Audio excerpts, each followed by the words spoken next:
Мэдээж одоо гишүүд ингээд хууль санаачлаад явах хэрэгтэй. Гэхдээ энэ их хурлын бүтцийн асуудал ярьж байна. Сая ингээд харж байхад бол хоёр дэд дарга маань ч гэсэн энэ асуудал төр ойлголцсон зүйл байхгүй харагдаж байна.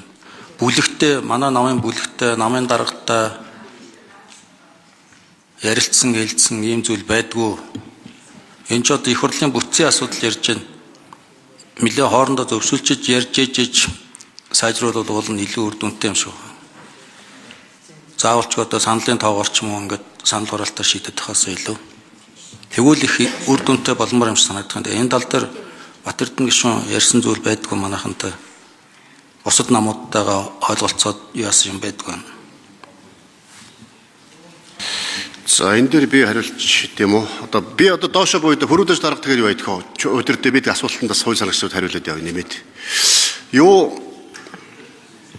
Энэ хуулийн төслийг улсын их хурлын дарга учрал байх үед, төрийн байгуулалтын дарга, байнгын хорон дарга, сандаг очир дарга байх үед хуулийн төслийг боловсруулах ажлын хэсэг байгуулагдаад сандаг очир дарга ахлаад нэлийн юмнууд хийцсэн байсан. За тэгээд тэр үедээ бол даргын зөвлөлд танилцуулаад, бүлгүүдээр танилцуулаад саналыг авчсан.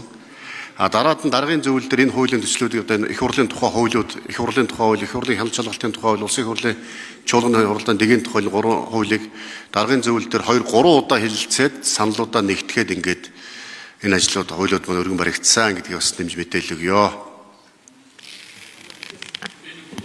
За сандаг очир хууль санагч хариулъя. Эрдэнэ гишүүн түрүүн асуугаад байлаа. Яагаад 11 болцсон юм бэ? 8 байж байгаа гэдэг.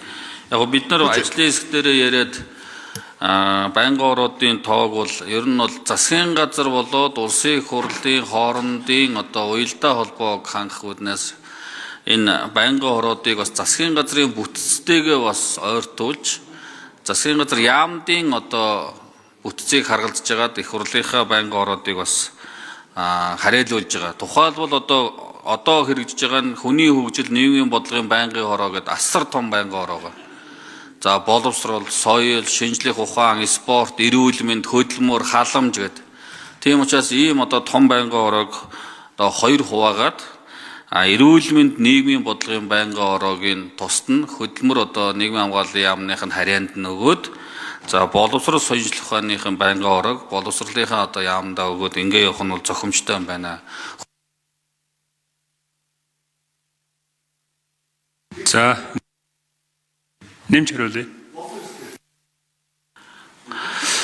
Одоогийн байгаа хүнс үдэ аж ахуй, байгаль орчин хүнс үдэ аж ахуйн байнгын хороог хос 2 хуваагаад 2 яамных нь бүтцэд нь байх нь илүү зохимжтой юм байна гэд байгаль орчин уур амьсгалын өөрчлөлтийн байнгын хороог манай яамд хариалуулад за яг хөдөө аж ахуйн байнгын хороог нь хүнс үдэ аж ахуй хөнгөн үйлдвэрийн яамд нь байх нь зохимжтой юм байна гэд яаманда байнгын орооны эрхлэх асуудлын хүрээнд байх нь цаашдаа засгийн газар, улсын их хурлын хоорондын үйл ажиллагааны уялдаа холбоог хангаад явах нь илүү зохимжтой байна гэдэг үднээс 8-ыг 11 байнгын ороо болгож оруулж ирж байгаа шүү.